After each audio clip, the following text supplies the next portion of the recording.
So inaabangan na lang pala ni Angie na iserve sa kanya yung warrant of arrest sa kanya dahil sa kasong ang saklap, di ba?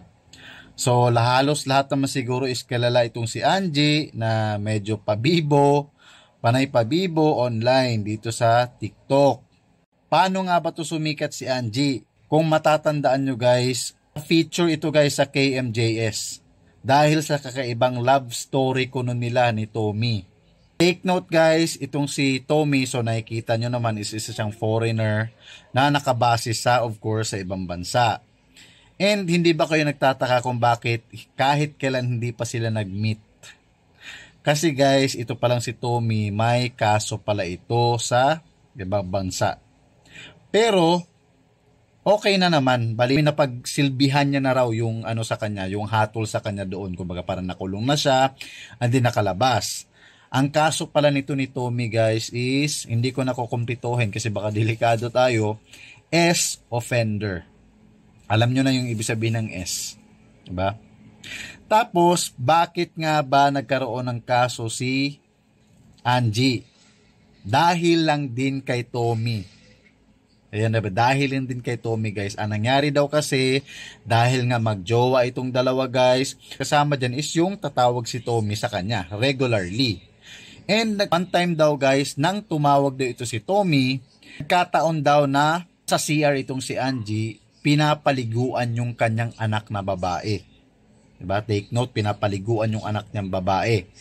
Habang ka-video call niya itong si Tommy. So again, meron itong kasong S offender.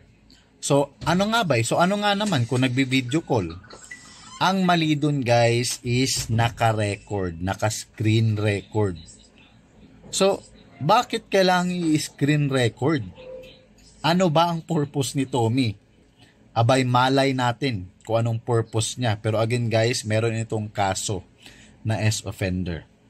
So yun yung naging dahilan. Hindi ko alam kung paano nangyari, kung bakit naging kaso ito. Siguro itong pag-screen record ni Tommy ay kumalat online and yun yung naging dahilan para kasuhan itong si Angie. Ang pinapaliguan daw ni Angie itong anak niya, syempre natural lang naman daw. Well, kahit ako, 'di ba?